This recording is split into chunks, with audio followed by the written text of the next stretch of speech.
good. It's good for relocation.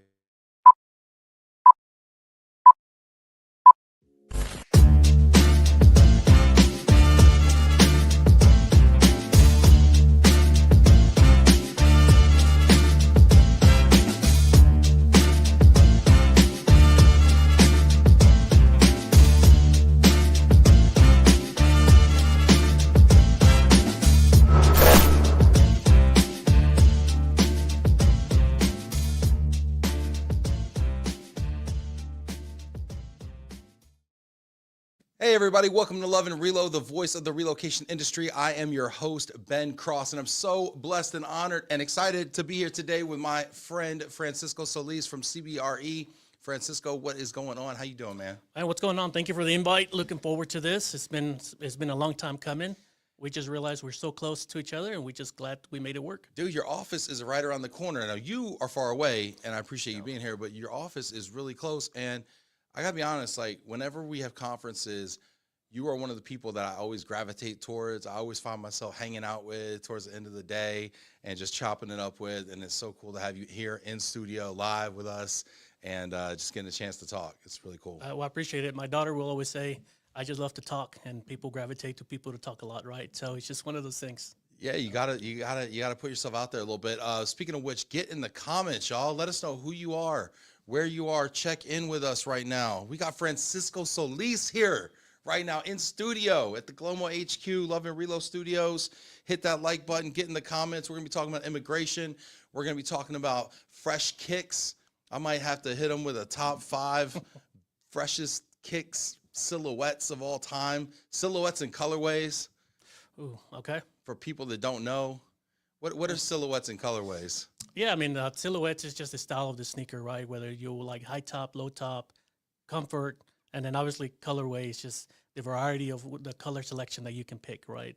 So there's certain silhouettes that just go with everything, certain colorways that go with everything, and then some that just are colorful. And if you're one of those people that just a little eclectic, you'll take the colorful ones. Yeah, I wanna lead off with this because this is one of the things that people that don't even know you know about you. And this is probably the first thing that stood out to me about you before I ever got to know you, as I was like, yo, those kicks are fly, bro. Like, what do you got on there? Yeah. Do you remember the kicks you were wearing the first time I met you?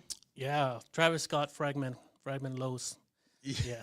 I mean, you know what? I started with sneakers maybe about 6-7 years ago, and I focus on exclusivity. So anything that's limited, that's what I like to collect. There's some daily wearers, but you wear them though too? I wear them so far. Some people collect them and they just put them in the closet and they never touch them. No, I mean, I have so many that there are some that I haven't worn, but I mean, I wear my most expensive sneakers. It just happens to be the ones that kind of fit with everything, especially when you're going to conference. Yeah. Those black and blue and beige colorways, they go with every suit. Yeah. So I mean, those are your dress shoes a little bit? Those are my dress shoes, and they're expensive. And, you know, it's I wear them because they go with it. Are those like the off-whites though, like the beige ones? They're not. They're a Travis Scott, Nike, and Fragment collaboration. So they only made 25,000 of them, and that's why they're so expensive. And okay. Yeah. So I like those. They fit. Yo, get in the comments, y'all. Let us know who you are, where you are. We got people checking in right now. People saying, hi, Ben. Hi, Francisco. What's up, Sharina? Checking. Hey, super producer Sharina in the house. Thank you for making us look good today, Sharina. We got the studio all kind of decked out for you, too. Yeah, no, it's a great studio. I mean, it doesn't the video sometimes doesn't do it justice when you're watching on LinkedIn, but it's a very nice setup. We'll have to give Sharina the credit for that. Yes, she really made it nice for you. Anandita checking in. How are you gentlemen doing? Glad to see 2 friends on the same screen. What's up, Anandita? How are you doing? And coming in from Washington, D.C. Look at that. If you've got a favorite shoe, a favorite sneaker, put it in. What is your go-to sneaker? Put it in the comments right now. Super curious. Valerie checking in. Valerie Rosario Brown. Hi, how is everyone today? Valerie, what is your favorite sneaker? Throw it in there. I want to know. She said checking in from Flomo today. Oh, my gosh. What's up? Leslie checking in. Excited to be here. What's up, Leslie? How are you doing? All right. I want to know. I'm going to ask you kind of like real quick here. Top 5 favorite sneaker silhouettes. Silhouettes. I'm gonna give you two real quick. Okay. If you're young, you're Yeah. gonna go Jordan 4, Jordan 1, Jordan 3, Jordan 2, and Jordan 1 low. That's if you're young. Dang, he just broke Yeah. down the whole Jordan. If you're older like me, you're gonna do Air Max 1, Air Max 95. Air Max 95 Yeah. is a killer. Yeah, Air Max 90. I'm a big Jordan 1 low guy. They just go with everything. Jordan 1 Low Yeah. is really hot right now. And Yeah, and then Yeah. Jordan 3 because I just like Jordan 3s. But it's one of those things depending on what age group you're in. Some are the But, younger. but it's crazy to me though. You're talking about like Jordan 3, Jordan 1, this and that. But Jordan 1, I mean Jordan 1's what came out in 1986 or something like yeah. that.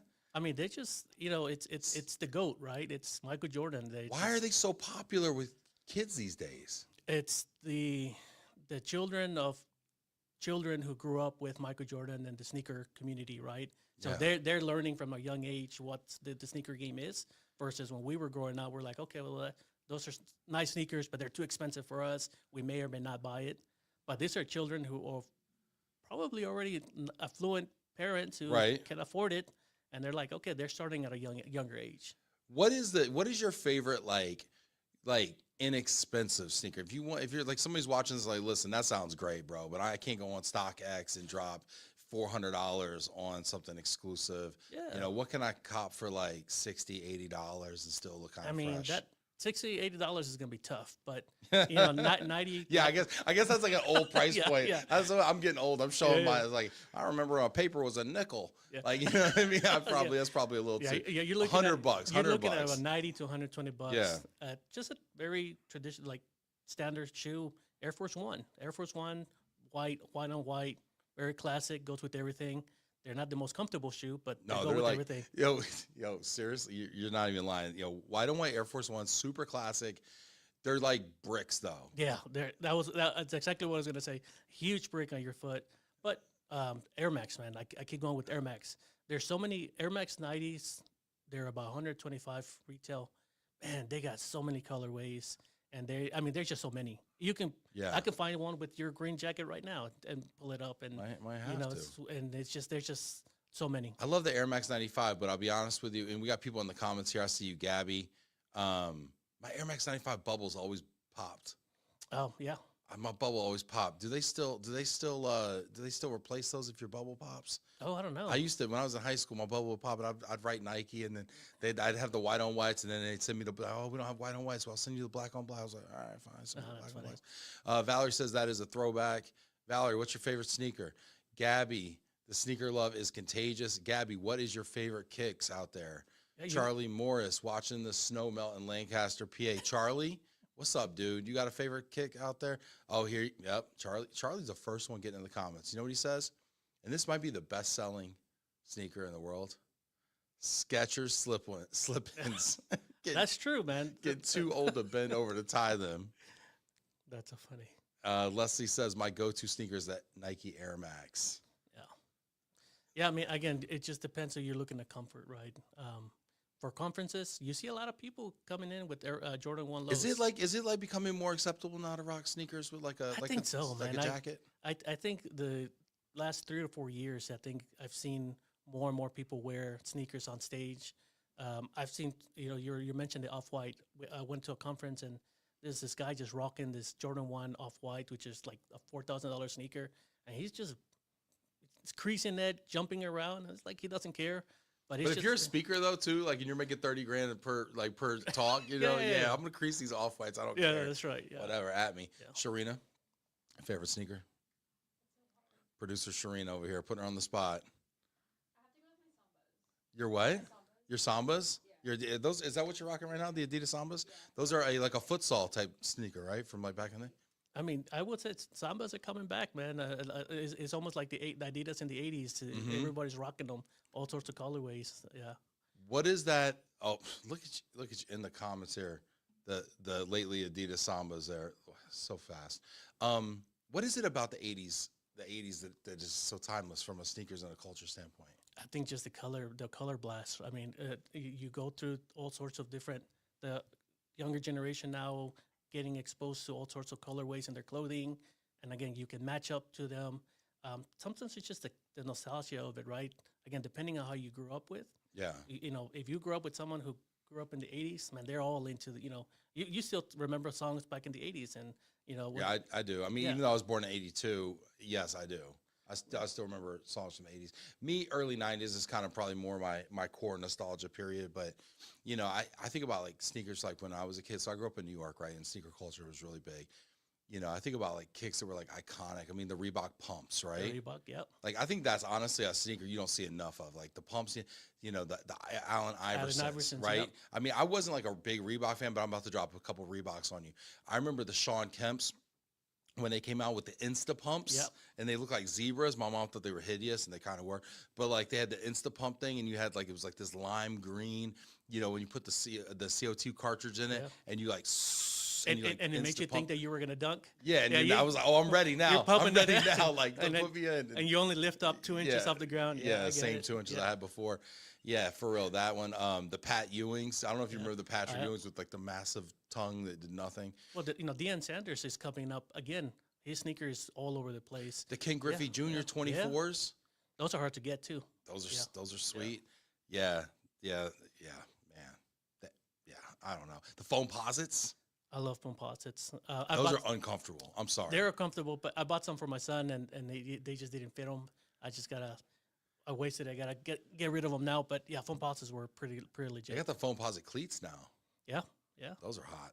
Leslie says Dr. Scholl's time off platform sneaker is also good for everyday wear. Yeah, I don't know. Maybe our demographics not really ready for this conversation right now. Well, that's what I said. There's comfort and there's style. Depends on what you're looking for.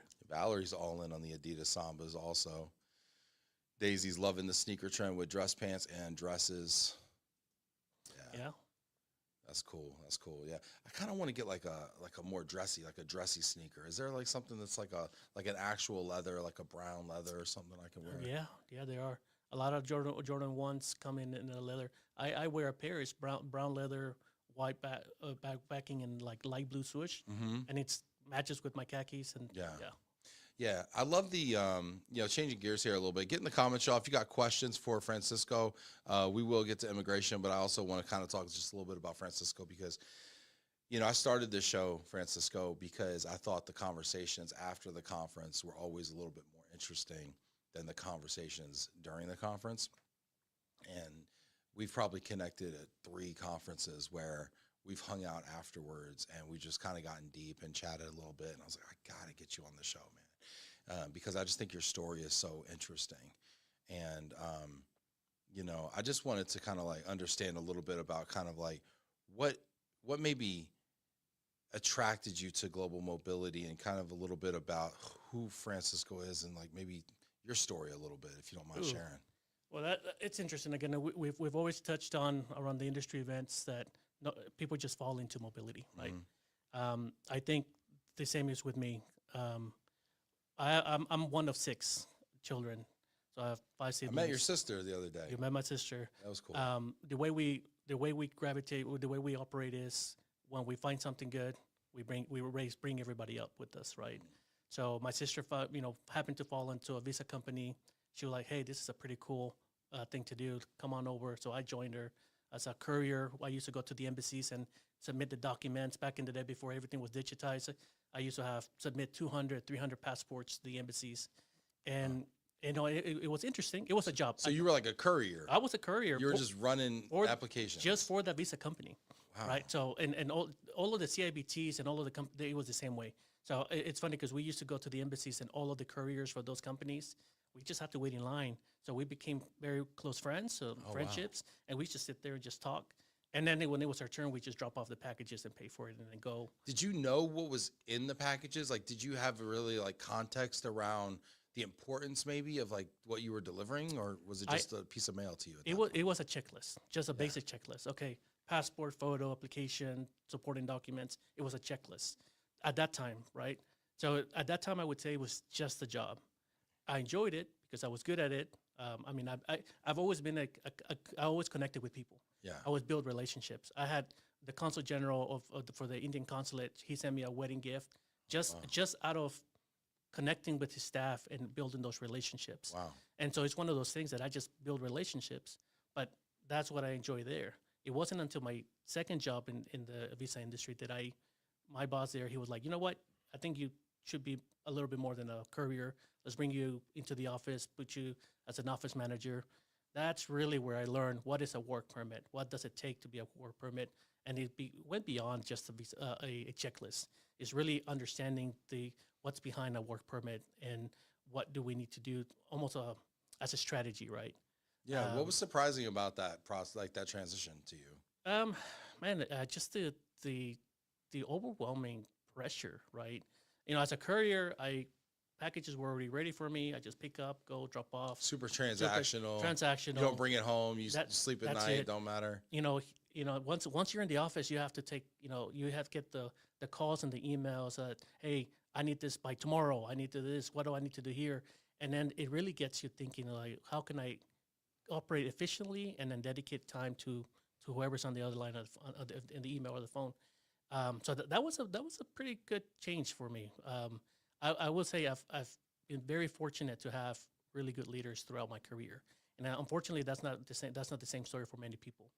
But the gentleman that I worked for there, he used to work at Enron before Enron happened. Yeah. And he all about operational excellence. He double and triple check.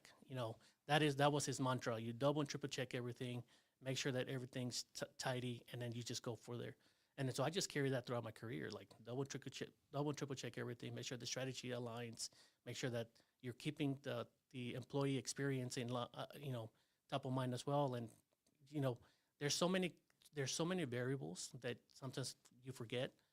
Someone can be trying to go collect a visa, go to another country, and and I'm probably going a little bit too forward here, but like for my oil and gas days, those guys were rotational, and sometimes it became routine. Okay, I'm just gonna submit the visa, get it done. But if there's a delay there, some of these guys are gonna be gone for a month from their families. Yeah. And they start getting into that mindset a week before for their families to be ready to be without them for that month. And if there's a delay in the visa, all of that resets. Yeah. And then they sometimes don't have the week to get ramped up. So everything leads into keeping your applicant, your employee top of mind, and making sure that you're double, triple checking everything. Yeah, and we're going to get into some of the immigration stuff too, but I want to go to something you were talking about as far as about, working for people that kind of take care of you or take an interest in you, right, and support you, and I've noticed that about you as I've gotten to know you, that you really do take an interest in the people that you work with and trying to empower them and trying to give them an opportunity to kind of get out and kind of to learn more and to kind of grow. Where does that come from for you? You know what? It's something that I have to learn. I had to learn, right? I tell people all the time, my first opportunity of being a manager, I failed completely. Same. I was horrible. What is that, man? What happened? I was in the job for 3 years by myself, managing the whole program, 1,400 transactions a quarter by myself. I had control issues, and I brought someone in, and I just didn't know how to delegate, and I didn't know how to empower. Because you didn't trust them, with it? There wasn't that trust wasn't there. I wanted to make sure that everything was cleaned up, and so within a year, she had aspirations to be in another department anyways for a mechanical engineer. Yeah. And I made arrangements for her to go to her maintenance. I'm sorry. I made arrangements for her to go to that department that she wanted to go to regardless. Yeah. I just sped up the process a little bit. But fast forward a year or two later, I really worked with my leader there, which I've had what I would say two mentors. One in Marcia Galvan from Noble Drilling, and then Adele Jurgen from VMware. I would say Marcia taught me operational excellence and how to navigate the corporate ladder and the politics. And she used to print out my emails and red mark them like crazy. Again, that was my first. How did you take that though? Because some people might take that like, oh, you're micromanaging me, or that's a little aggressive. I hear that all the time. That's kind of aggressive, Well, it's situational, right? Mm-hmm. I was 24 years old. Yeah. At my first corporate job, and a multi-billion-dollar job. Yeah. First corporate job. I had no idea. I didn't know. I before that, I had some experience with email, some experience with managers. Right. So I actually took it. I didn't take it as a negative because I needed that So you guidance. knew you needed that. I You needed were I at least needed that, aware enough to and know and that. then and then it was actually a benefit to me because I could see how she was noticing my growth Yeah. as she was red marking less and less, and just let me flourish after that, right? Yeah. Did you like know that she had your best interest at heart? Oh, Like, had she 100%. earned that? Had she kind of earned that respect almost, or that kind of that relationship with you to Yeah, do that? 100%. It's funny because sometimes you tell people that as parents you're not supposed to have favorites. 100%, I was her favorite. She took a vested interest in me. My Yeah. children would come into the office and they would go straight into her office, and she would give them candy. We would talk, and it was just that type of relationship. But I think all of that was built off of my tenacity to get that job. Oh, well, I was going to ask you, how do you become that favorite though? Because really, we talk about favoritism like it's not a good thing and everything, but it sounds like you've also curried that favor in that you earned that somehow through something you did, or You know, somehow you carried yourself. Yeah, I What mean, I was that think about? again, yeah, again, the tenacity, right? When I interviewed for that job, I knew I nailed it. I mean, I probably shouldn't have nailed it. Yeah, I really just researched what the issue was for that company, and I repeated everything that I had learned. But in regards to the relationship to the manager, like I know I nailed it from that perspective. And there was a TA director just did not want to hire me, and so we hit a roadblock there. Man, I called the hiring manager every day for almost 2 weeks. And I Wow. said, hey, I am your guy. Can you give me an update? And then she told me this after the fact. She said, Francisco, after the third call you gave me, I went to the VP of HR and I said, this is the guy that I want. And it's because Wow. I continuously reached out to her. And it wasn't like me begging. I was telling her, like, hey, we will make a good team. I will get you to where you need to be. See, so many people would say, I don't want to turn them off. I don't want to be annoying, right? I don't want to be, I don't want to have a red mark next to my name because I offended them. And it sounds like, but it's quite the opposite thing happened in that situation. Yeah, I mean, I think you have to really be self-aware as well. I mean, I felt that we hit it off. Like I Yeah, think if the interview was like really off-putting and I didn't feel like we were a good match, right. I don't think I would have had that tenacity to continue Sure. to So you were confident because you felt like you had that yeah, rapport. 100%. Get in the comments, y'all. I want to hear what you think. What are your questions for Francisco? I could take this conversation a lot of ways, and I'm getting excited right now. I love hearing about people's like growth stories, and I think there's so much that we can all learn from this. Get in there. By the way, Tatiana says happy to be at GLOMO office and cheering for Francisco. Look, we got a live studio audience out there. What's up, Tatiana? Well, here I'll actually answer your question. I think various people throughout my career have taken a chance on me to really dedicate time for my growth. Yeah. Again, operational excellence or Noble, and then my strategic know-how in VMware. My leader there, Adele, was just a brainiac. I mean, we sometimes would sit in an office on a whiteboard and just come up with the API, come up with a life cycle of a migration, and we would just sit in that office for 2-3 hours, and then we would build a project plan, and then we would. I mean, we developed so many things just in that office. But again, it was someone who just took a chance to say, okay, I see that there is an opportunity here to grow for growth for this individual. Let's actually buy into it. So I've taken that the same way. I'll use Tatiana here as an example. Tatiana is amazing, and I think Tatiana is. We have built off of our relationship to where I think I feel comfortable coaching her, and I think she's been very open to understanding where her career was or has been. That she has been very open to take that feedback. And in my opinion, I mean, I tell her that all the time. She has truly elevated herself just with that feedback, and that just it's a two-way street, right? We just open for discussion. And again, kudos to Tatiana. She's done an amazing job. I love it. I love it. I love what a fan you are, an advocate for her. That you are. Tatiana is amazing. She's wonderful. Hit that like button, y'all. Get in the comments. I want to hear from you. I want to hear what questions or comments you have for Francisco.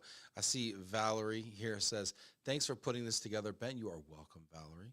What certification should I consider taking to move more into a global mobility space? So she's got two questions. So we're going to take that question first. And what do you think, Francisco? Certifications? I'm gonna be honest with you. I don't have any of the certifications for global Oh, mobility. come on, man. That's it. You know, It's and that's our show today, people. yeah, that's gonna be a Ben Cross question because it's funny.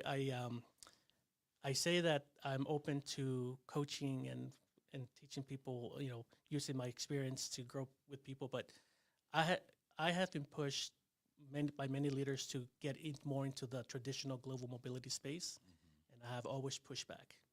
I like my lane. I love immigration. I have exposure. I know enough mobility to be dangerous. My current manager, he will tell me that I know more than what I give off, but I know enough to be able to manage a program if I need to. But it's not something that I'm completely transparent. Not something that has I really gravitated towards. So I haven't done the certifications, but I know this great. I would say go to your Texas SHRMs and WERC and look up the different certifications, because those are your SHRM and WERC are your Yeah. major players. Yeah, and I think that's a good point. I think that, Valerie, I think that people tend to value what they have. So I would say, what does my boss have? Is my boss a project manager? Do they have a PMP? Do they have an MBA? Do they have a CRP, a certified relocation professional, or an SCRP? Do they have a GMS or SGMS, SGMST? These are the letters, right? This is why I feel like I'm on Wheel of Fortune right now. This is a Ben Cross question. Yeah. I knew it. Yeah, I'm just regurgitating letters. But at first I would start there. I'm like, the people I want to work with and work for and be like, what do they have? Yeah. And then I would say, okay, that's it. Because what I see a lot of times is somebody might have a GMS, right, global mobility specialist, which is a lot easier to get, by the way, than a CRP. That's another question people ask. Which do I get? Well, one's more global and one's more domestic. The CRP is more domestic. The GMS is more global. The GMS is easier, from what I hear, than the CRP. I did not take the GMS, but if you get the CRP and then you go and you apply for somewhere, and the person that is interviewing you has never heard of it before, and they don't have it, and it's not part of the rec or the requirements, maybe they don't value it. Yeah. So I see a lot of folks in the space. I'm not saying don't get it. I mean, I have it, so I think it's valuable. But I do think that other types of HR certifications, that HRCI, I don't know if they still have that, the SHRM certification as well. They do. And then what is SPHR, that Six Sigma, green belt, black belt type stuff? I mean, I think get the certification that you feel is going to benefit you from the foundation level. I think sometimes GMS is going to be just on the surface, like, okay, yeah, you have it, but has it really brought you any value to it? Where that Six Sigma one, it shows you how to be a project manager. Every day you're probably using that. Yeah, every day you're going to use it. It appeals to a lot of organizations because you can leverage that not just in mobility, but outside into the general HR space. And that's a great point too, because when we talk about how do you get that seat at the table, how do you make that business case to the C-suite, how do you sell your idea and then execute your idea within an organization? Yeah, that's probably gonna go a lot further for you to execution over certification. That's what it is. Oof, execution over certification. You might want to clip that one. Raquel says we need a Francisco certification. What would go into a Francisco? She's got a GMS, by the way. She's looking for more letters. What would go into a Francisco certification? Oof, man. What would be the key pillars? Speak your mind, man. Just be open, be vocal. I think that's what a little public speaking, a little. Not necessarily. Just be confident, Persuasive. Right? Persuasive is that's a good one. I think confidence is key, in my opinion. I think it's a good foundation to kind of start off. And then you just build off everything else, right? I mean, I would say is my public speaking has grown in the last couple of years. I'm going to give a lot of shout outs here, by the way, Ben. They're not sponsors, but I'm going to do it anyways. Okay. All right. Stacy Gross from GX. Okay. And Meredith Morris from Benevo. Yeah. Those are my, when we talk about people that you rely on, those two are my go-to in the industry, because they're the ones who got me set up into feeling comfortable speaking and leveraging my experience, and really building me up to say, hey, you bring a lot of value. People need to know what you bring. And they're the ones that gave me the first opportunity to go onto a panel and I mean almost 2 or 3 years in a row because they knew my previous employer was going to be acquired, and I wasn't sure if I was going to have another role. So they were like, "Hey, you need to get out there. You need to get out there, get your brand out there." And then fast forward, 4 or 5 years later, I'm speaking at 2 or 3 conferences a year, panels. I'm at this great studio, GLOMO, But I mean, I give credit to Meredith and Stacy. Shout out to every Meredith day, and every Stacy. day. So, okay, you know what? You just gave me 2. I want a third. You gave me project management. You gave me speaking your mind. What's the third pillar of the Francisco Solis certification? Lead with The FSC, the Francisco Solis certification. lead with empathy and integrity, right? I think that's key. We're gonna jump around a lot here. People know unfortunately, that's what I do. When I finally became a decent manager, right, I had an opportunity to hire someone, and I kept trying to bring people in the industry, and they weren't meshing with my supervisor. She was like, "Francisco, that's not who I want." And she finally told me after 2, 3 candidates, she goes, "Francisco, I want you to bring me someone like you. I want another Francisco." Picked up my phone, called my buddy that I've known for 10 years, who was working retail out of all places. He worked at Oh, wow. he worked at Coach. So it wasn't somebody from the industry It wasn't per se. yeah, it wasn't, because I was focused on industry, right? But she said, "Bring me someone like you." I said, "Okay." I called him up. I said, he always dressed well because he worked at Coach. I said, "Hey, get on the freeway, an hour away. We're an hour away. Get here. I have an interview for you." And what I wanted for him was, my boss asked him, "What's your greatest strength?" Integrity. That was the answer. Wow. And that's all it took. Like, for her, leading with integrity, it fits everywhere, right? You can trust someone who has a high level of integrity and who has empathy as well. So I think those were I gave you 4. I gave you an extra one there. You gave an extra one? Okay. Okay. All right. We're putting together a program here. We got some modules built out here for the Francisco Solis certification, the FSC here, coming to a curriculum near you.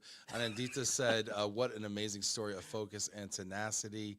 Gabby says, "Public speaking is everything. Toastmasters is a great option for this too." Yep. I do think that's important.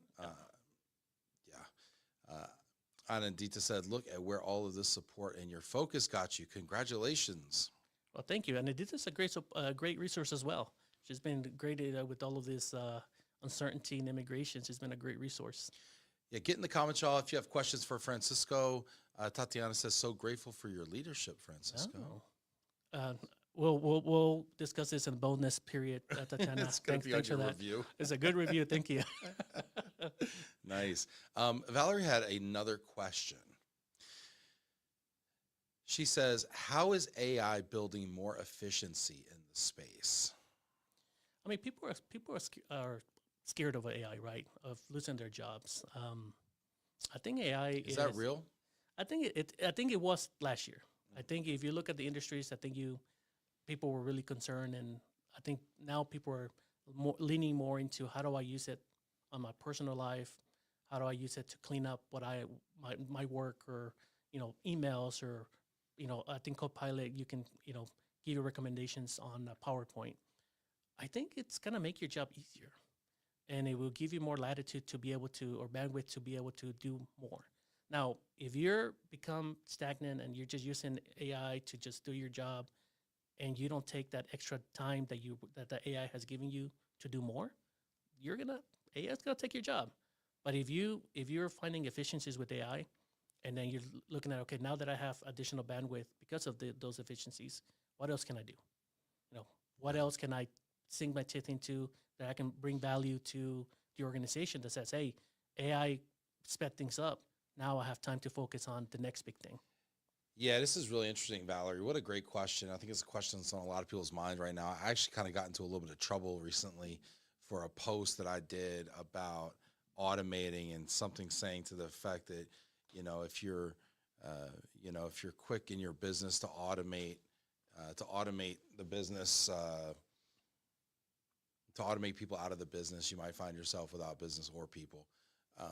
And a bunch of people who I respect came out of the woodwork and were like, oh, what are you, anti-AI? And like, oh, you better be careful, Ben, like what, the machines are watching? Like, what are you, I'm careful of what? Like, Yeah. you're going to cancel me for my anti-AI stance? But, I'm not anti-AI. I mean, we use AI here. We could probably use it more. We will use it more. I just am concerned when I sit down and I talk to leaders, and I'm very fortunate that I get to sit down and talk to some leaders who run some not huge companies, but middle market kind of companies, and they're talking about being able to consolidate whole divisions of people from 2 to 300 person divisions down to a few people, right? Because they think AI agents are going to be able to do that work in the next couple years. I mean, And that to me, A, is scary as a person, but B, also as a consumer. I mean, we all joke about what it's like to call up a place and get the IVR, yeah, right? And that was kind of what I grew up with. That was the reality. And like, it's like, operator, 000, trying to get through to somebody, right? And nowadays it's the chat bot that pretends to be a human being, yeah. and it goes through its cycles of standard FAQs, right? And we all work with these these internet companies, whether it be Google or Amazon, and yeah, I'm saying names out here, whatever. They're not sponsors of the show, so whatever. And I can't actually talk to somebody about my issue, right? If I have a billing issue, if I have a whatever, they've totally automated all the customer service out, and it's all bots. But eventually you get to a human. Eventually, I for the don't most know part. if I ever did. They either give me the money back or don't. And I don't know when they even did. And so they're like, oh, your ticket's closed because you haven't responded to our, chat message from, 5 hours ago. And I'm like, I kind of just want to talk. I just want to resolve this. I want to talk to somebody and resolve it. And I want to reason with somebody. And I'm a little concerned as a consumer, frankly. You know what I like to do? You know what I like to do? Sometimes I want to go to a Dillard's. Yeah. And I want to see if they got a XXX sweater in the back. Maybe, could somebody go in the back and see for me? And that's what I need. I need to go off script a little bit sometimes. And I worry about that we're losing that I mean, capacity. the reality of it is, yes, there will be some positions that are going to be impacted. I think if you're here for global mobility, we're a people organization. We're a people function. I think that, is it going to completely get rid of the mobility function? No. I think we strategize, we provide feedback, we project manage people. So I think the human element of it will sustain most of us. There will be some that the roles will go away. I think right now people, I forget where I heard this. I think my wife mentioned it to me. Is the folks who are going to college right now, they're getting degrees. Sure enough, it's for you. They're getting degrees, and they're learning skills that 10, 20 years from now are going to be relevant, because technology continues to move fast. New industries continue to move fast. AI, machine learning and AI are creating whole new jobs that the people who are in college right now have never seen. So it's fair to say that, yes, people are going to be impacted, but that's why people need to pivot, adjust, and grow. Well, yeah, and you know what? AI is going to automate the non-human things, the data tasks, the things that are a bit mundane, so human beings can do the human things. But I'm hopeful that human beings retain the human skill sets, the art of conversation. Yes. What? Hey, can we keep the art of conversation? Can we That's we true. retain the shaking hands, looking people in the eye, hugs and handshakes, the humanity of it all, so that when that's all that's left, that we actually know how to do it still. Well, but that's on us. That's not. Oh, I'm doing it. Yeah, that's I'm in. I'm leaning in. Yeah, that's not on the school to teach, right? That's not on an employee to teach. That's I on don't us. know who's teaching hugs out here. Yeah, that's Who's teaching hugs? That's on us as parents or people, right? I think it's funny. I went out to eat with my family, and the waiter was like, "Man," he was like, "Thank you. Your kids did such a great job." I'm like, "What are you talking about?" Well, they came in, they looked at the menu, and they put in their own order. And I'm like, I said, that's an everyday thing. I That's mean, the but bar. he said, he was like, there's a lot of kids, teenagers, who come in and they like, oh, mom, do I like this? Oh, dad, do I like this? and they don't even put their own order. Can't even order. Can't even talk to can't an even adult. order. But so that's it's on us. It's not AI is not going to change that. That's it's on. How do you get your kids to do that? Teach me that trick, Jedi Master. I'm gonna say all credit to my wife. And you know, So I'm screwed, is what you're telling me. pretty much. As a father, you always get blamed for everything, and as a all downside for me. mothers get credit for everything. So I'm gonna give her the credit for that. Yeah. But I mean, obviously, I love to talk. I empower my kids to speak their mind, Yeah. to voice their opinion, to push back. As long as you're pushing back in a respectful way, you're able to do it. Are you the type of guy that like talks to anybody? I do, and my kids hate it. And you know what? Like when you're out, like are you at the hardware store just like striking up a conversation? Everybody. I used to be so embarrassed when my mom used to do that. Yeah, my But- dad too. Yeah, Oh but God. my mom would go to the grocery store. I kid you not. She would strike up a conversation, and all of a sudden that person was coming to dinner with us. Going to or- dinner. Wow. Yeah, and so I used to joke around with my kids. I'm like, you know, like they would ask me, "Did you talk to someone?" I'm like, "Yeah, I got their social security number, their blood type, and all of this." But you know, in all honesty, sometimes we were just in that short time. We talk about school, talk about this and this. Yeah. I love to talk. I like to talk to people and build that relationships. You know, as much as like it makes as a kid, you're cringing, right? At the same time, it's a beautiful thing, man. Connecting Yeah. with one another as human beings. I think that by showing my children and being completely open with all sorts of things, like even as I would say, even when I was negotiating my offer with CBRE or VMware, I would discuss the offer with them. Oh, here's the offer. Here's what I'm thinking. Here's the pros and cons. I mean, we'd sit at a dinner table and we talk about, hey, well, this job may take me here or there. And we discuss it with your family. Yeah, and the kids know how much I The make. kids too? They know. Yeah, I mean, it was a family discussion, Yeah. and Do they think they get to spend that money? Is that they're like, hey, listen, Dad, I know what you got. yeah, no, I know what that check's looking like. my these money days. is my money. They get, Get your own, they buddy. get their usual Get in stuff. the yard, No, go cut but some grass. It's that conversation, right, and Yeah. that openness that if you're keeping that from your kids or you're not teaching them to feel comfortable in speaking, and you have to be careful, right? You don't want them to be too young and speaking to strangers.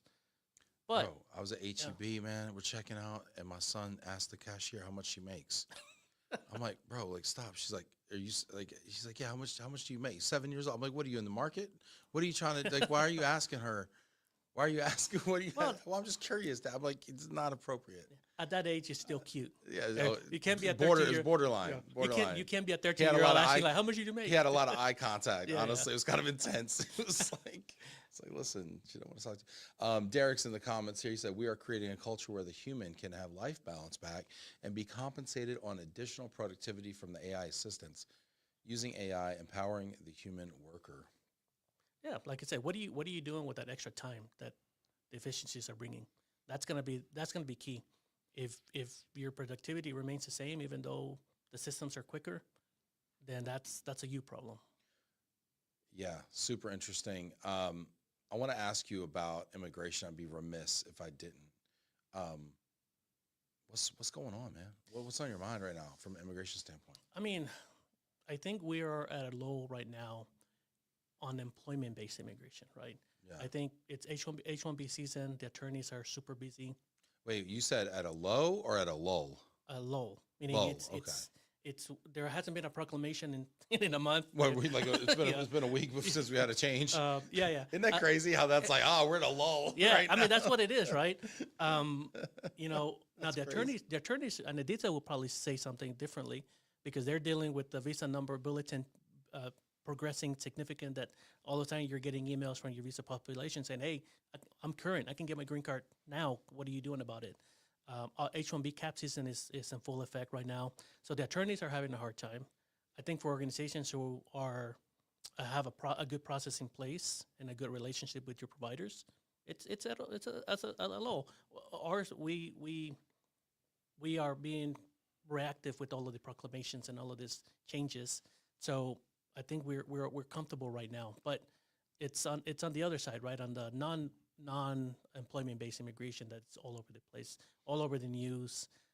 So it's one of those things that as an immigration professional, you're like, okay, work is well, but what can we do for the other side of outside of employment-based immigration. So that's sort of what's top of mind to me, and how can I leverage my skill set to help or to have an impact on personal immigration for other people. You talk a lot to other. I mean, I know you talk a lot, period. But I know you said that before. I'm just kidding. No, Yeah, you talk a clip lot. that. My kids are You gonna want to talk hear a that. lot to other program managers in the space and immigration professionals. What are you hearing as far as the impact on H-1Bs right now and the volume of applications and demand? I mean, it's remained the same, right? That's wild. Yeah. It's Okay. it's remained the same. It's funny. Because everyone thought it was going to fall off a cliff. What happened? Why didn't it? Well, because we learned that the 100,000 wasn't going to apply for people who were changing status, Yeah. right? So again, 80-90% of H-1Bs, maybe even 95% of H-1Bs are change of status, or people who are on a student visa, who are want to obtain their H-1B. So the 100,000 doesn't come into play. So the organizations are like, okay, business as usual, let's go. Now, and then when we talk about the wage level process, right, where they got rid of the random lottery and now it's based on your wage, your compensation. I mean, if most people, like for me, the way I discuss CBRE, I said, let's just go full force, business as usual. Let's see what sticks. And then because this is going to be the very first time that this process is in place.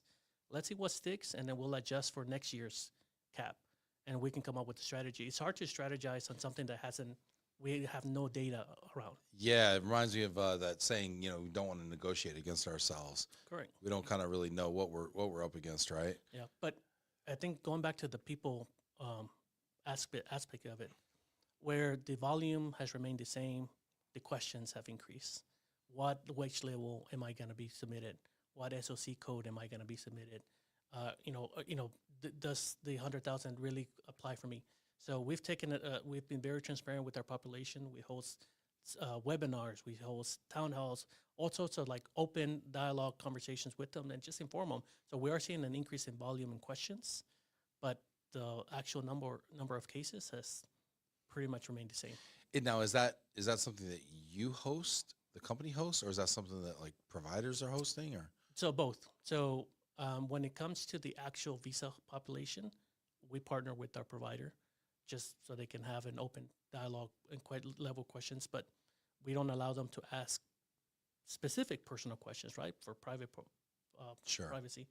But when we talk about the rest of the organization, people forget there's the visa population who are asking questions, which again the provider we partner with them. But then there's your other stakeholders, your HR your leadership, your HR partners, your business partners. They all also have questions. So we tackle those internally. So I join their meetings. They all have monthly, quarterly meetings, and I get on their schedule and I give them almost like a update on the landscape around immigration and what do we need from them, and then we give them all sorts of actionable milestones that they need to keep their business informed around. So we keep those in-house. We obviously don't want our providers joining all of those calls. So that's the way we kind of divvy it up. Sure, makes sense. Get in the comments here. We got time for probably one more comment or question here. Let's see what we got. Anandita says, you are correct, Francisco. The tragedy is that it has become so difficult to reassure the foreign talent that they are still welcomed and valued. Loved your story about being open with your kids. We have the same situation in our home, very transparent discussions, real life experience. And yes, Anandita and Nafis, you have wonderful kids. I've met both of your daughters, phenomenal. Got your hands full, maybe. Especially, I see Nafis try to argue with those girls, man. They run circles around them. I'll tell you what, It's poor hard, guy. man. Yeah, it's hard. You ever have that problem when your kids are smarter than you? 100%, 100%, because they know what's. They have more information They have more nowadays information, too, man. And then if you raise them to question things, they question you with facts. Oh my gosh, Yeah. they're very well researched. Yeah, Man. they You're do. over here like just like spouting off like because you got like years on, you got experience, but they're in the back like googling everything you say, and they're like Yeah. asking chat for like counterpoints. Yeah, and you're fact just, checking like, you. They're fact checking Yeah. everything. It's great. I do want to ask about the question on all kidding aside, the question that Anandita puts in here though about reassuring the foreign talent. Is this a problem that we have? Do we have an image problem or a perception problem? No, I mean, I think it falls in line with what you just said. It's a lot of information out there, and the foreign nationals, they're on every website. They're hearing horror stories here and there, and sometimes they just need that reassurance from your organization, right? Like, what is CBRE or what is your organization doing to protect us? Everything else is available to them. They can, join a Reddit group and YouTube. There's a guy very popular in YouTuber that talks about immigration. The information's out there. It's what are we doing with it? What is your organization doing to support or not support, right? So I think that's what it is. They just need clarity, their guidance. That's what it is. Yeah. George says fact checking. George Paz says fact checking. Hannah Dietz is laughing. So true. Thanks, Uncle Ben. Valerie, upskilling and stretch assignments. Interesting. Yep. Very cool. Francisco, we could chat about this all day, but you know what? Let's have a little fun, huh? What do you All say? right. You're a fun guy, right? I'm a fun guy. Yeah, we're so serious all the time. I mean, we're talking, serious conversation about immigration. You ask my kids, I'm not a fun guy, but for the most part, well, they don't watch the show mostly usually. It's funny when we do these shows and all of a sudden people's like families start like subscribing and like watching the show, and then we get like, anyway, it's kind of funny. Let's have a little fun. A little overrated, underrated, perhaps. All right. Yeah. All right, let's get into it. Overrated, underrated. You know how to play the game? I do. You want to explain it to the audience? Yeah, I'll explain it to the audience. Francisco never watches this far. He comes in, he lobs a comment in, creates a little controversy, and gets out, okay? He already told me, all right? No, he's never watched till the end, all right? Overrated, underrated. It's pretty simple. It's pretty straightforward, okay? I'm going to give you a topic. You're going to tell me if you think it is overrated or underrated. And then I'll tell you if you're right. So, well, I'm always right, but not here. Okay. Let's go. All right. First one up. Overrated, underrated. Air Force Ones. Overrated. Overrated. This yeah. is on your list of sub $100 kicks to get. They're too plain for me. Again, maybe when I was young. White on white. Yeah, it's too plain. Maybe like I said, when I was younger, yeah, they'd look cool with jeans and everything. But I like color now, man. I'll say this. My wife, I've been together with my wife for 25 years. And I just bought myself 2 Grail sneakers that I really wanted. Yeah. And when she saw them, she goes, "What the hell is that?" Mm-hmm. She was like, "Francisco, 20-year-old you, 15-year-old you would never buy that sneaker. And now you're changing your style all of a sudden." I'm like, I like them. Were they like pink or something? Oh, I have them on. Oh, you got the kicks on? They're Can you show us one? Can you take a shoe off? First shoe off in history of the show. Put it up close to the camera here. Show us what you got. That is gorgeous. Got a little pink stripe. Now, what are we looking at here? Describe this for us here. Oh, Jesus. Okay. So this is the Sean Weatherspoon sneaker. Sean Weatherspoon. Yeah. So what happened is in 2000. Who is Mr. Weatherspoon? So funny enough, he's a vintage clothing owner. So okay. So in 2018, Nike was like, "Hey, we need more designs," and they had a public contest of all sorts of different shop owners, and his design won. And that's actually a mix of Air Max 1 and Air Max 95. So he combined the 2 silhouettes and made it into what that is. So he was the winner. He won. Wow. He won the contest. Became very popular. Nike uses them all the time now, and they made maybe like 35,000 of that sneaker. And I just got that one for my birthday last month. But when my wife looked at the colorway, she was like, you would have never worn that. Is it too soft for you back in the day? It's too colorful. Yeah, too colorful. I used to be the guy in high school that wore black, white, and gray. Yeah. And that was my style. That was it. Yeah, I hear that. Get in the comments, y'all. Let us know what you think. George is saying the white on white Air Force Ones are overrated. Yeah.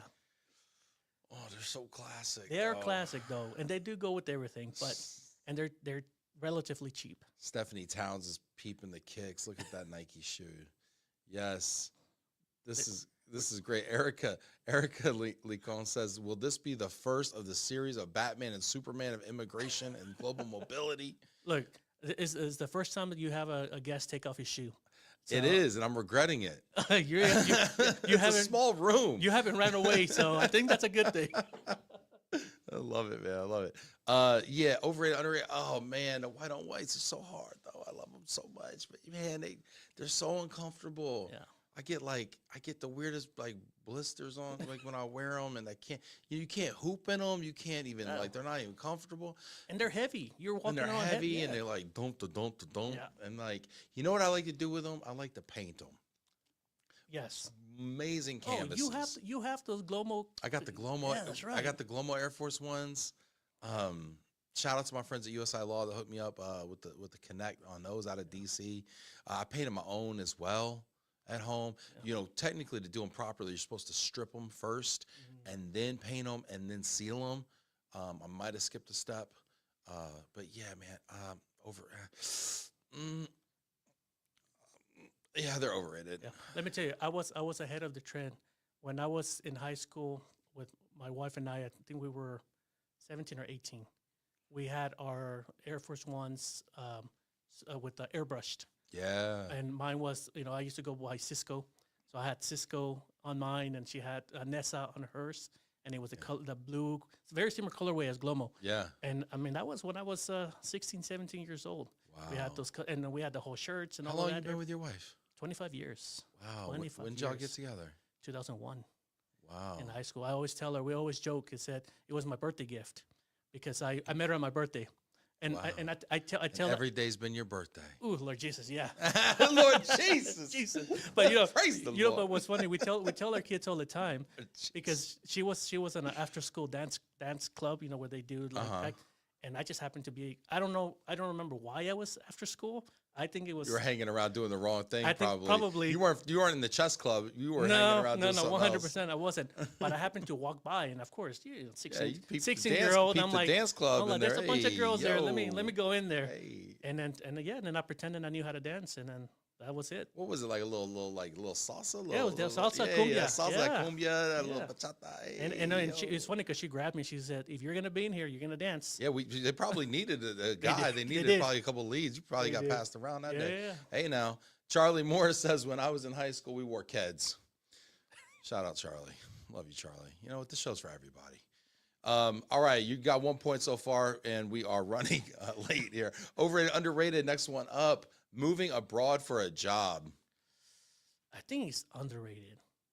I think people should really take advantage of moving abroad and experiencing another culture, another country, and just taking that in. I missed out on a really good opportunity when I was in the oil and gas. I had a chance Where could you go? I had a chance to go to Greece, Oh, but and this was I think my daughter was like 2, but around the time that I would have had to leave, there was a terrorist attack in Greece, geez. and that spooked my wife. That Yeah, spooked her I can completely. imagine. But it was a great salary, great tax benefits. Sure. Greece, come on, man. It's I one hear of those amazing things. things. And then so I think I missed out on that opportunity. But I think if you're young, don't have kids, you're not fully tied to your country of birth, then go experience. Go to Europe. Go somewhere. Now, do you recommend this for? I mean, how old are your kids now? Oh, they're teenagers. They would not go. Yeah, they wouldn't go. No, Well, hey, man, what happened? What happened to like make the rules, man? Oh, no. We make decisions as a family. Right? Yeah. So my kids are 10 and 7, and do you think I could like move them to I think Greece? so. Yeah, I think so. 10 and 7 is perfect age. perfect. Teenagers, like for my daughter, she's moved multiple times during her, since middle school. She just wants to sit with her friends and create that core group of friends. This is This people are asking. Daisy wants to know if you're Batman Francisco, does that make Tatiana Robin? Ooh, The girl wonder. I don't like Robin because he's like a backup, right? He's like, when you think of superheroes, you don't think of Robin. So I would say Tatiana is, another equal, maybe a Green Lantern or something. Ooh, And I say Green Lantern. He's such a good guy. Yeah. Look at this guy. I'll say Green Lantern because she's able to pivot and use all of her skill set. And Green Lantern has a ring that you can shift into all sorts of different things. Wow. And I think she's been able to shift into what we need her to do for the organization. I'm trying to get that. I'm never gonna be as good Hey, as you. I'm trying to get that You're great. making my whole team. My whole team right now is like hating me more. I'm right trying now. to get that best boss in the World Yeah, Cup. really. That's what I'm trying to do. Sheesh. George says, "What shoes are you wearing, Ben? You really gonna do this to Sharina right now?" Now we gotta have two grown men taking their shoes off in this office right here. Here, you want to see what shoes I'm wearing right now? Crocs. These are Crocs. Why you gotta hit me with the Mario Batali right now?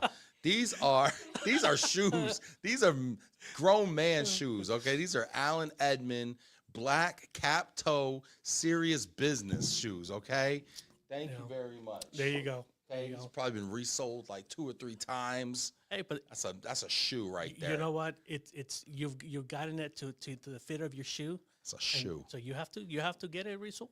Yeah. That's a shoe. Oh my gosh. Tatiana says that makes you Wonder Woman. Oh my goodness, you guys are having to Daisy. Ashley says, I love that we make decisions as a family. Agree, underrated. All right, let's keep it moving here. Next one up, overrated, underrated, tamales. Properly rated. That's not one of the options. Okay, then underrated. Okay, all right. I'll give you an answer. Underrated. Tamales go with everything. You can. I hate that you only get them during Christmas. Okay, this is a seasonal food. Yeah, you should get tamales. I eat tamales like every 3 weeks. Yeah, we go to Dos Arroyos for lunch. I'll be getting that tamale special. Well, for the most part, you get it just during Christmas. But I don't get homemade tamales. Yeah. So. Oh no, it has to be. I mean, you can get them filled up with anything. Daisy doesn't make me tamales anymore. Yeah, well, she never did. But you didn't call her Green Lantern. I guess not. Daisy, you're Green Lantern. Yeah. What's your favorite way to eat a tamale? Like, how do you? So my mom makes what's called a rajas. So it's the poblano pepper with onion and like a spicy sauce in it. Yeah. You shredded poblanos. Shredded poblano, onions, and the sauce, almost like a tomatillo sauce. No, I got you. I got you. Yeah, but yeah, you either eat them fresh, or the way we make them at our house or my mom's house, they put a lot of masa around it because after you eat them, if you don't eat them fresh the next day, you fry them up. Ooh. So you have a lot of consistency to be able, a lot of mass to fry. To hold together. Yeah. For sure. Yeah, that sounds my favorite. amazing. A fried tamale. That is. Now, do you sauce it with anything like a? Well, I mean, salsa or anything? I eat a lot of hot sauce. I love spicy food, Yeah, so I put spicy on anything. Everything. Yeah, everything. So I do. Yeah. Okay. Oh my gosh. But that's the best one, man. George is saying underrated. Underrated, 100%. Janice says PU for the shoe, taking off the shoe, not the tamales. Oh my gosh, yeah, I love tamales. I need some homemade tamales, man. Yeah, I'm with you. I'm underrated. People don't eat tamales enough around here. You know what? All right, we need more tamales in our lives. All right, next one up, overrated, underrated. CJ Stroud. That's a good one. I'm a Texans guy too. I know you are. With the heat right now. I'm gonna say overrated. Yeah. CJ watches this show, actually. I'm sorry, CJ. Yeah, he's overrated, unfortunately. He's had one good season, which was his rookie year. He's underperformed every year after that. And he was just scared this year. I mean, he had a solid season, don't get me wrong. I mean, yeah, y'all did things. Yeah. He had solid season, but when you talk about someone who's going to lead your team to the Super Bowl, and did he have the O-line? Like, was he protected properly? Like, did he have the tools? I mean, but if you look at last year's seasons to this year, he was protected better this year than last year. You know, so he should have performed. We needed him to be at, like the young people say, mid. Yeah. And he didn't even reach that. He didn't give you mid? No, not even. He didn't give you mid? To me. Who's better, CJ Stroud or Dak Prescott? Oh, I'm never going to say him. No. That's the one thing I would not give credit to that team. Look, I think we needed. Hey, get in the comments, y'all. CJ Stroud or Dak Prescott? Who do you got? Who do you got? Correct answer gets a free tamale. Yeah, we just needed a little bit more from him. He didn't. He just underperformed, in my opinion, especially with such a strong defense. Right now, Texans, Cowboys, CJ Stroud for Dak Prescott, straight up. Would you do that deal? I would. You would do that deal. I mean, Dak has averaged 4,500 yards for how many years? A lot of yards. A lot of yards. Well, he's usually because he's usually got a terrible defense. He's got to sling it. So imagine if he can sling it. Well, I mean, look, I hate talking about them, but the Cowboys had strong defenses for many years, and they just still underperform. Yeah. You know, so Cowboys always underperform. See, why you gotta talk about old stuff though, man? This is not the topic. Yeah. Sharina, we got another one for him. Last one. Overrated, underrated. MJ versus LeBron discussion. Look, man, I am an MJ fan. Nostalgia, right? Grew up Yeah. with it. I have the basketball cards, but I respect LeBron to be able to do it for so long, and longevity matters. And it's not like some of the stars that went for way too long, where you could actually say, man, you've been doing it for way too long, consistently 20 and 5 at 21 years of that he's been in the game. And that's It's a long time. That's he pretty came out of legit. high school. Yeah, I mean, And just didn't miss a beat, really. if you can tell me, I'll use my marriage as an example. I don't know if I've been LeBron. I don't know if You've I've been the LeBron. He compares himself to the LeBron of his marriage. 25 Let's see if years. Nessa, is Nessa out there? Can you get in the comments there? No, what I'm saying is, I don't know if I've been averaging 20 and 5. The last couple of years, my production probably went down a little bit. Fell off a little bit. It fell off. But he's been able to maintain it. So I say the argument is overrated, but I think MJ's the GOAT. NBA's a GOAT. Yeah. Just cause, huh? Yeah, interesting. Yeah, man, I'm an MJ guy too, just because generationally. But I do agree with you. I think LeBron gets a lot of hate, and he does some corny stuff, like he Yeah. does. But you know what? I think people that hate on LeBron also miss the fact that he does a lot of things that Michael didn't do. Like LeBron's a better person, straight up and down, than Michael is, and people don't want to talk about that, and people give LeBron a lot of grief for like his stances on things or whatever. But the truth of the matter is, I mean, LeBron is a family guy. He's a good husband. He's a father. He's a great father. He's a great business person. I mean, he's great to his community. That whole I'm taking my talents to South Beach, fiasco thing that people give him grief for. That was a fundraiser for the community center back in his hometown. Yeah. He basically sold the rights to do this to ESPN to build a community center. So I mean, the things he tries to do in the community. I mean, I give him a lot of credit. Yeah. I really give him a lot. Look at it. Let's put it for our audience. Look at it put it in their context. Who would you want as a manager? A LeBron James manager or a Michael Jordan manager? I mean, for 25 years, who would you want to work with for 25 years? I would want to work with LeBron. I'd want to work for LeBron. Who would you rather coach? Probably Michael. Because he's going to bring home the chip no matter what. You could give him B.J. Armstrong. He's bringing home the chip. You bring him Horace Grant, Bill Cartwright, Bill Purdue. It don't matter. He's bringing home Purdue. He's bringing home the chip. We said it early on, right? Execution over certification. Yeah. Michael Jordan will execute. Yeah. It's proven. So, yeah. Anyway, good talk, man. This is great. I know we're over here. Hey, y'all, get in the comments, y'all. Let us know how we did. Hit that like button. Give Francisco some love out there. Some people are saying Stroud. Some people are saying Dak all the way. Everybody's laughing at us.